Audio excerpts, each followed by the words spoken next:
ladies and gentlemen. Hope you're all well. It's quite late on a Thursday evening.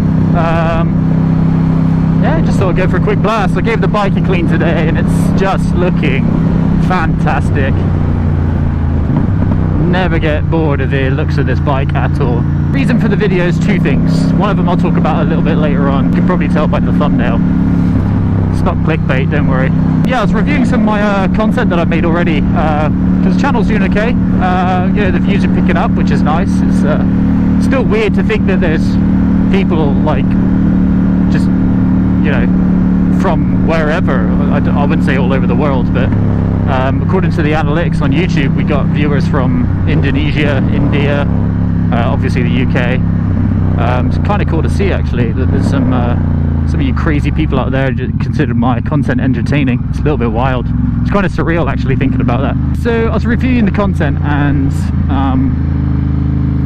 I think one of my worst performing videos so far was the bike night that we did. And I didn't really want to make it, only because doing bike nights and things like that, they're a little bit boring.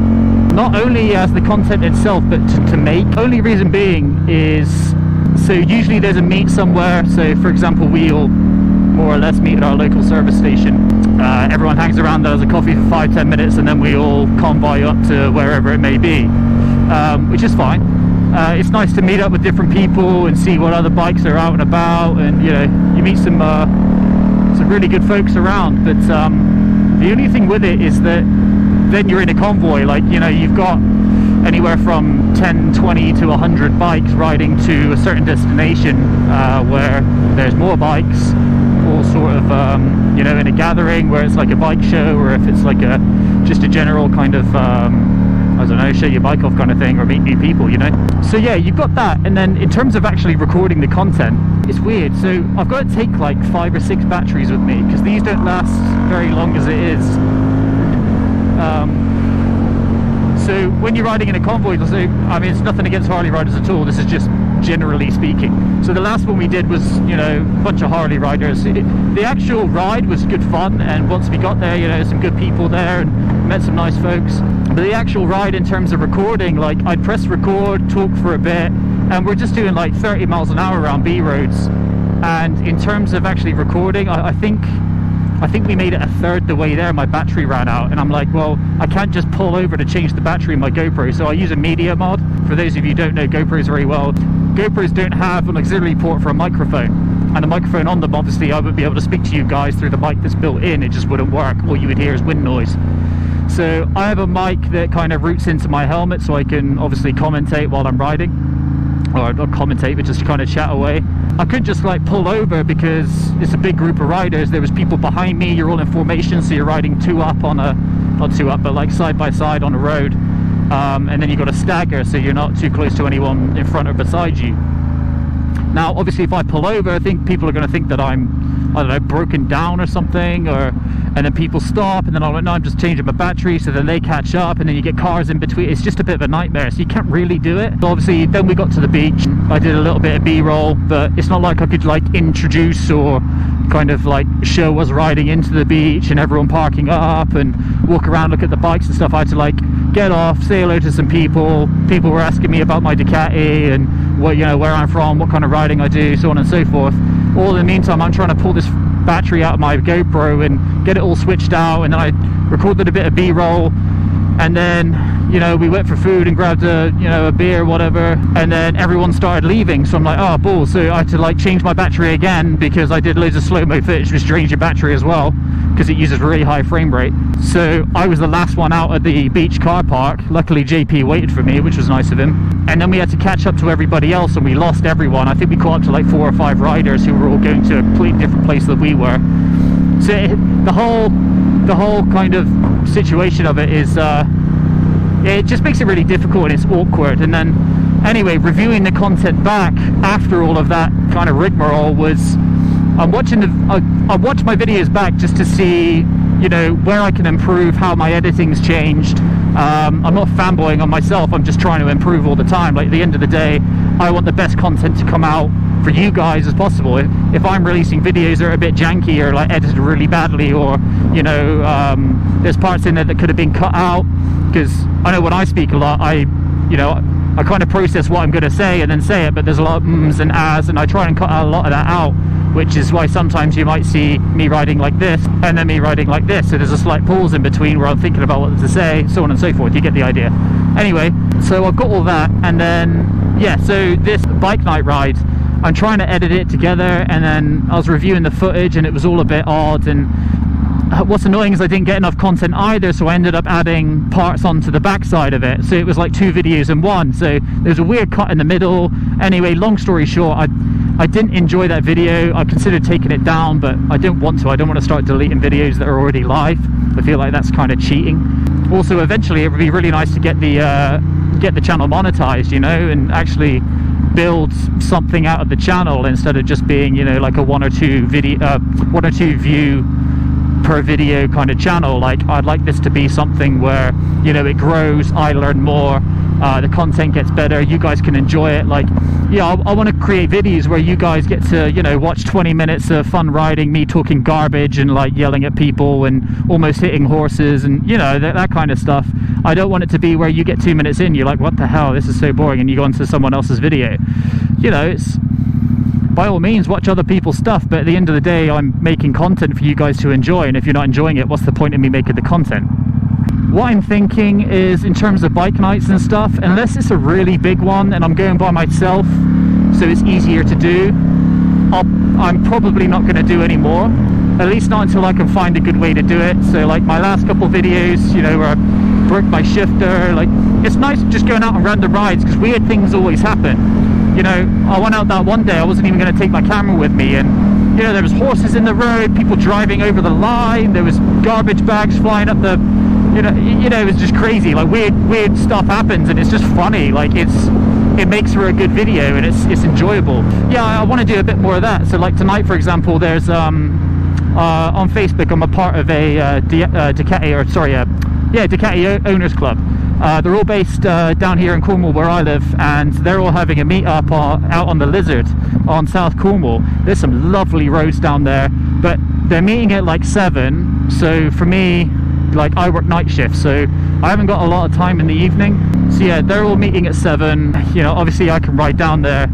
It's going to start getting dark. I use ND filters on my camera. It gives it a better, basically it polarizes the lens, so it stops any like kind of sun glare. It makes colors like these greens pop a lot more. It just creates a better experience in the video. But trouble with that is you have to increase your exposure, you have to increase your frame rate to be able to keep up, otherwise you get really dark and like janky videos where there's lots of anti-aliasing and things like that. Obviously when it gets dark, the camera really struggles, so I can go into my settings, or I can take the filter off, put the standard lens back on, you know. But again, this is all more stuff that I've got to carry. It means stopping halfway down a road to like change my setup, and it just creates like this weird like janky setup really. So anyway, so I'm gonna pop in here and just grab a coffee because I am tired, and yeah, I will cut back in just a second. Oh, it's better. I needed some caffeine. Yeah, I think we're just gonna keep it very natural at the moment, I think.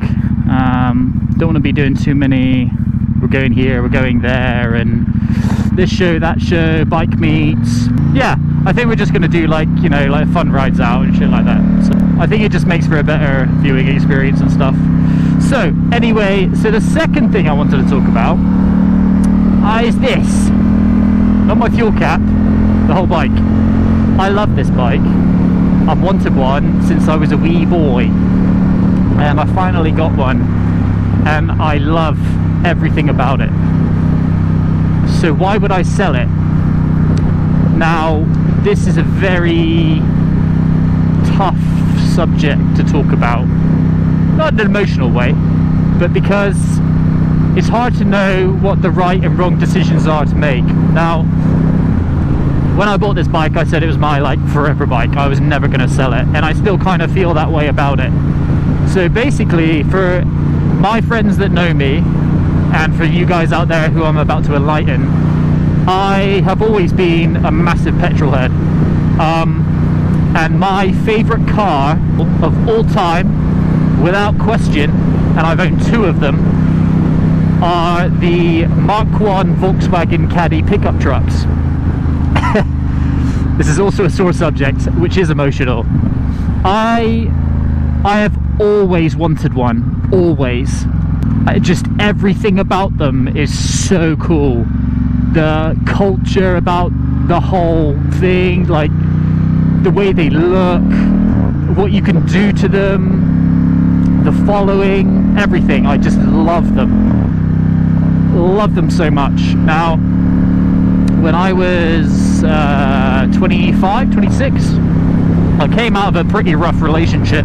I won't get into that because nobody cares, but yeah, I came out of a rough relationship, and at the back end of it I thought, do you know what, I'm just going to do what I want to do.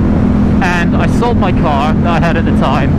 I'd saved up some money and I bought one. It was like a bright orange colour. It's such a cool truck. But it was it'd already been modified, like you know, the previous owner had done all the work to it. It was in really good condition. And yeah, I genuinely, I only owned that truck for, oh man, I think it was like 5 months maybe. And it was the middle of March, and I remember, so I called my boss that day. So we had like a freak snowstorm down in near Cornwall. It was like a big snow day. It doesn't happen very often, but when it does, it seems to come down quite hard. But of course, we're not prepared for that kind of thing. So the whole county, or the whole country, really just comes to a standstill. All the schools close. Nobody goes to work. You can't get out your driveway. Like, no one's prepared for it because we just don't get it. So I called my boss. It just started coming down, and it was probably drivable. But I called my boss and I said, look, I want to come to work. I'm not just saying it because it's snowing like everybody else would, but I really, really don't want to slide off the road and wreck my truck. And he was like, no, I totally get it. Don't worry about it. See how you get on tomorrow. Let me know. I was like, yeah, that's cool. So this is like 6, 7 in the evening. So I put the phone down and, you know, I wasn't going to go into work. Anyway, so later that evening, I climbed into bed. I usually sleep quite late. But it was like maybe 1 in the morning, something like that. And I heard this massive bang. I mean, you can already guess what happened. Basically, some guy was driving home from work, driving way too fast, went to take the corner. Of course, he turned his wheel, the car didn't turn, and he slid straight into the side of my truck and basically split it in half. I was mortified because I should have just gone to work, do you know what I mean? Absolutely mortified. Anyway, the insurance settled it all out. It was all fine. I had a couple cars since then. And I always wanted another one, so just before lockdown 2019, yeah, I was in a position where, you know, I was going to get another one, but this time I wanted it to be my truck. I wanted it to be something that I had built and I put all this time and effort and money into. So I bought this rolling shell. It's a lovely little caddy, cool little pickup really. Basically gutted the whole truck, and there was nothing left on that truck that was original. There was nothing left on that truck that was the way that I had bought it. We went out and put a Audi TT 1.8 turbo BAM engine in there. It was running like 300 horsepower. Had these awesome wheels from Clutch in California. It was like they were the only set in the UK at the time. Had it resprayed, custom interior. It was all like Lamborghini suede. Had like BMW M3 seats in it, diamond stitched door cards, like the works. It was beautiful. Oh, such a cool truck. And anyway, so we finally finished it like a year later. The trouble is when you start pulling engines out and putting engines that aren't supposed to be in there, and you're messing with wiring looms and all of that crazy stuff. About halfway through the build, Hatton noticed that one of the sills had a bit of a dent in it, and he thought that doesn't look quite right. And he tapped it with a screwdriver, and basically all the sills just fell apart. Basically the previous owner, to get rid of the truck, filled it with filler, sprayed over it with some stone chips so it looked like it was meant to be there.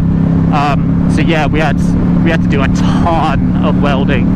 And then aside from that, with the new engine and stuff, we had wiring issues, we had earth cables just not doing what they were supposed to be doing. We had relays failing and rusting up, and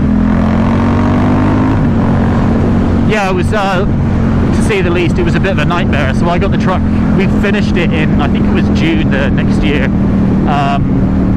I drove it for maybe a month, and then it was off the road for 2 months, and then I drove it for like 2 weeks, and it was off the road for another month.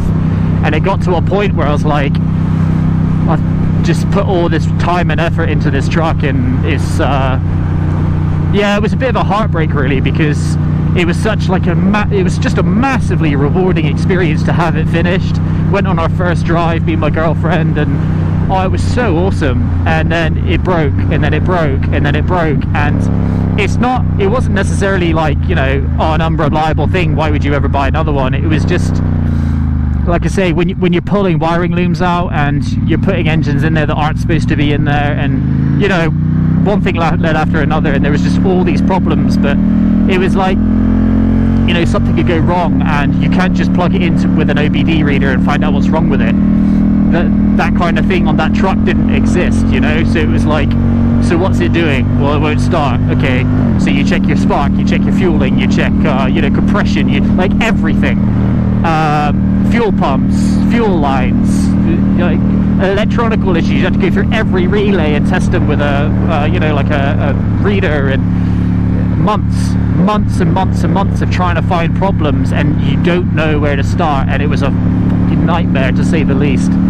I love this road. I'm just gonna be quiet for just a second, and you guys can enjoy this because it's sick.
Best roads in Cornwall by a country mile.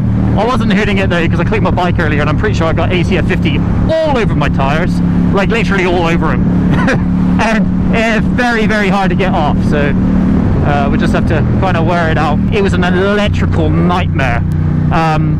So I very, very quickly fell out of love with it and lost faith in it, because I wanted to drive this thing every day, and I just couldn't. It was more and more time in the garage, and more money, and so on and so on and so on. So in the end, I sold it. And the day it left, I wish I straight away I was like, that was a big mistake. And ever since then, basically, I wanted another one. But I did say, if I was ever going to buy another one, I wouldn't build it myself again. I mean, I'd obviously put my own touch on it, and, you know, kind of fiddle with it as I do everything. We just like to fiddle. So yeah, if I was going to get another one, I'd get one that was finished, or like fully restored, maybe with an original like petrol carb engine, or like an old diesel, something like that. I don't know, something like that. So basically, this week I was at work. It was a very quiet night, and I was just scrolling the internet, and this caddy came up. I thought, oh, that's nice. So I had a look, and it was really nice. And I thought, do I really go down this road again? Basically, the more I look at it, the more I want it. But all of my, you know, I've got savings, but majority of my money is in this bike. So I was having to think about it, and the trouble is this is one of them bikes where there's not really anything else like it. You could argue that the Rocket 3 is similar, but I don't like them. I also don't want one at all. You could look at other naked bikes, but I think this is by far the best looking naked bike ever made. You know, so there's all these questions going through my head of, you know, if I get this Caddy, I still want and I still need a bike. I couldn't ever be without a bike at all. So what would I get instead? And yeah, so I saw this. It's an 848 Evo Course Special Edition, and it's in the stealth colors. So it's like the matte black with the livery. Oh, and straight away I was like, wow, that's a lovely bike. Like, that's so nice. I mean, you look at this, it's not exactly like a standard silver color, is it? It's wild and out there, and I love that about bikes. Yeah, so this 848, it kind of ticks all the right boxes, but I also don't know if I want a sport bike. So all these questions are going through my head just 24/7 at the moment, and I thought I'd go on a ride, try and clear my head a little bit, let you guys know what's going on, and let me know in the comments if I'm being stupid, because I probably am. I know I am, but I can't help but think I want a little truck again. Personally, I think that I'd love an 848. Obviously, it's a very different style of riding. It's a very different, just everything, you know. Seat position, like half the reason I got this bike is because I want to do a tour of Europe. Don't know if I can really do that on an 848. Probably could, but there'd be a lot of stops with sore asses and sore wrists and sore backs, and yeah, you get the idea. So I just don't know what I'm gonna do yet, but I'm gonna pull over here and show you guys this view, because this is insane. Why would you go abroad when you can come here? Absolutely fucking crazy. Well, doesn't get much better than that.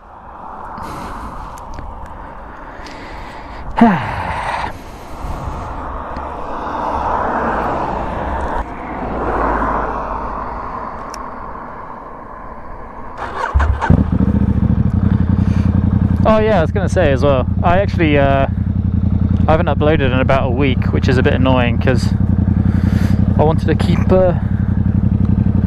all the content rolling for you all.